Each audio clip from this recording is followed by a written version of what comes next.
So it's finally done. This video is the wrap up where I'll be finishing this desk.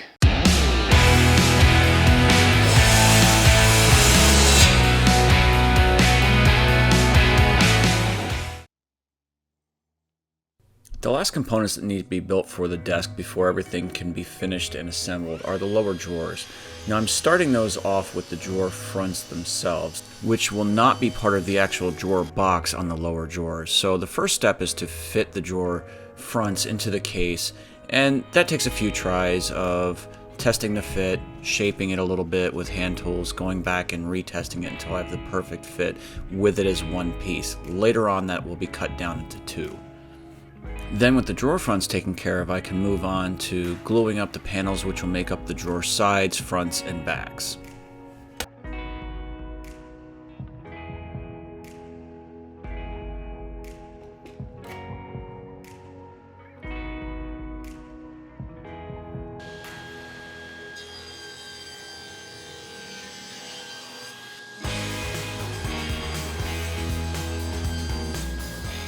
So I've got the drawer fronts on the upper drawers soaking in some penetrating epoxy, and they need to cure, and they're going to have to sit for a couple days before they're fully cured. In the meantime, I'm going to move on to the bottom two drawer boxes. Now, the bottom two are different from the top in the fact that I'm going to be using a set of drawer slides. And in particular, I'm going to be using some undermount drawer slides. And those undermount drawer slides require some very specific dimension changes to the drawer box. Now, all of this is unaccounted for in my plans, or not exactly accounted for, because at the time that the plans were drawn up, I didn't have the drawer slides and I didn't have those specific dimensions. So I'm now, with everything assembled and with the drawer slides on hand, making sure that all my dimensions are correct before I cut anything or install anything into the cabinet.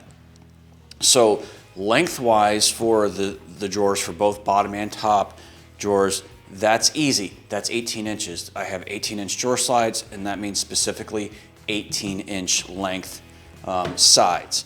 I will have a set of the bottom and a set of the top sides, both cut to the same length. They're already cut to width or to their total height, but that 18 inches, that's the easy one. It's the width of the drawer box that's the difficult piece.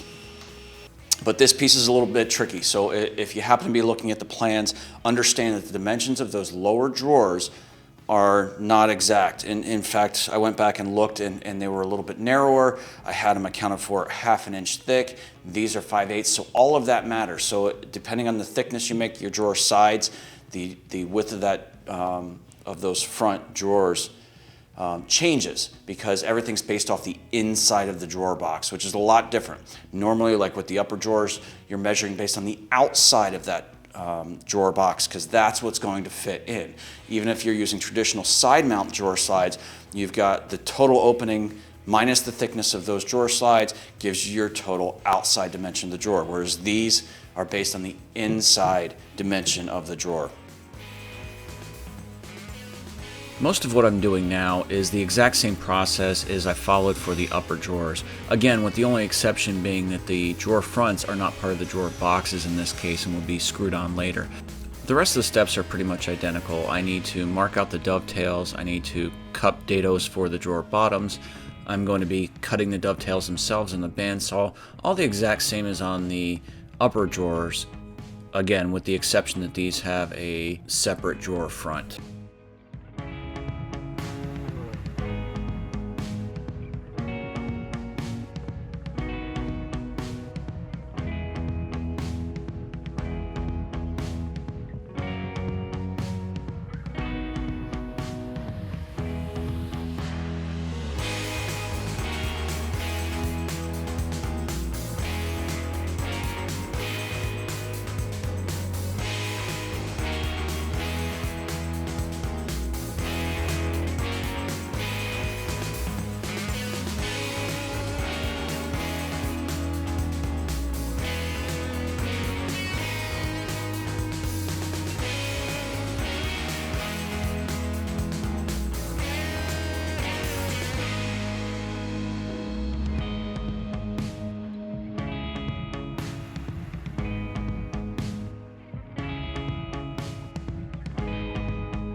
The drawer bottoms for all of the drawers are being made from a solid wood panel, and I'm starting that off by resawing some stock down, planing it down and getting it down to thickness. I can then glue up all of my panels for all 5 drawers and get them cut to size.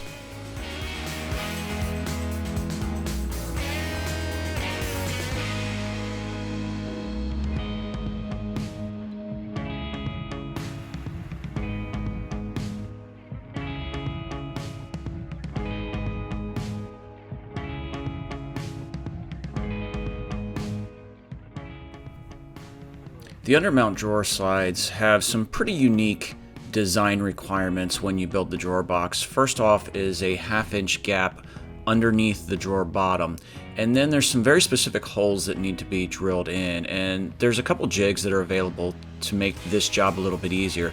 There's 2 holes per side that need to be drilled in the front and 1 in the back. So these only come in 2-inch increments, and that means that I've got to have a little bit of a gap in the back, which is fine, just a little bit of extra space behind the drawers.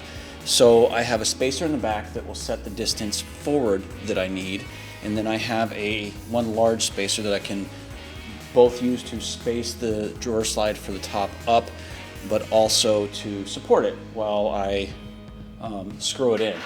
So I will attach the upper drawer slide on each side.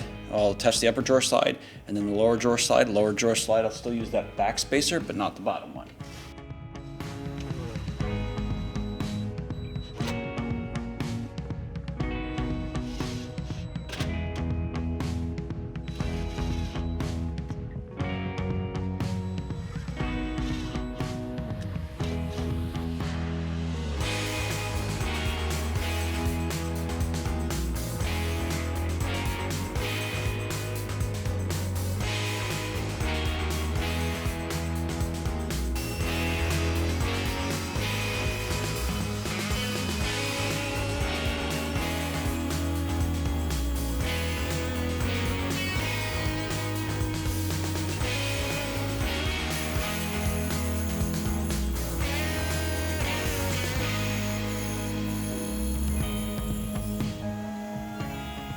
For the drawer pulls, I decided to make my own custom drawer pulls using some leftover walnut that I had. And to do that, I'm routing out a small finger channel underneath and then using a roundover bit on the top of it. After that, they can be cut down to size, and then they'll be installed right into the drawer fronts.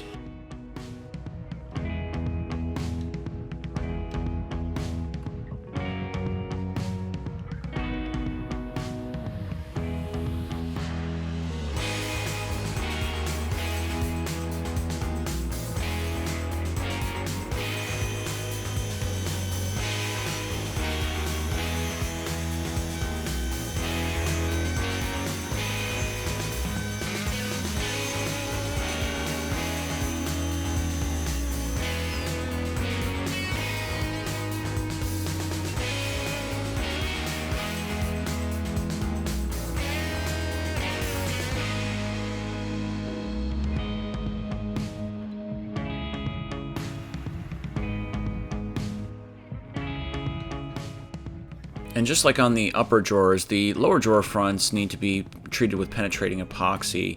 And a keen observer here might notice that the grain changed on the drawer fronts from what you saw before. That's because after I got the drawer fronts in, I wasn't really happy with the grain pattern, and so off camera I decided to cut a few pieces of veneer that had a better look to them and glue them on. Since it wasn't really critical to the build, I didn't show it here in the video. My next steps, of course, are everybody's favorite, and that's sanding. For everything here, I sanded with a random orbit sander up to 220, and then I was done with that, I went back and sanded by hand with 220 in the direction of the grain. This just makes any remaining swirl marks that may be there kind of disappear. And then finally, the moment of truth. Getting that first coat on is my absolute favorite part of the build, when everything just comes to life and you can really see that dark, beautiful grain of the walnut.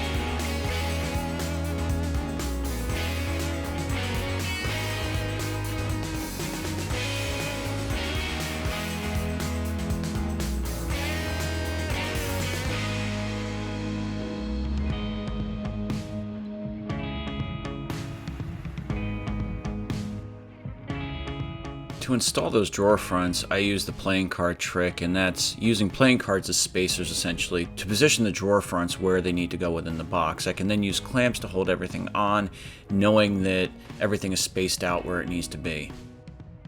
There you go, there's a better shot of those veneer drawer fronts that I put on and the new grain. Since the upper drawers aren't using drawer slides and instead it's just going to be wood on wood, I wax all of the drawer sides and the drawer box sides as well, so both inside the case and on the outside of the drawers. This just makes for a nice smooth action when you slide those drawers in.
So here it is, finally done. If you've been watching along since the beginning, thank you so much. I appreciate that. If you haven't, there are 9 other videos in this build series. This is a long one. So I have been working on this for a long time, and it is an absolute thrill to finally see this together and to be able to put my hands on the finished product and just kind of be glad with what I did. I'm really thrilled with how this came out. So there's a lot of work put into this, and really I think it's worth it. So I'm thrilled. Thank you so much for watching. As a reminder, this whole project is available over on simplecove.com. In the Guild, I've got a series of articles over there with all these videos posted, as well as one extra video that is just going over kind of design considerations and what I've got in the SketchUp file. The SketchUp file is posted for free. You can go over there and download it if you are interested at all in making this or making a modification of this. I would absolutely love to see that. So if you do, the only thing I'd ask is send me some pictures, post some pictures online, do something so that I can see it, because I would love to see someone else's take on this. So thanks again for watching, and hopefully I'll see you in the next build.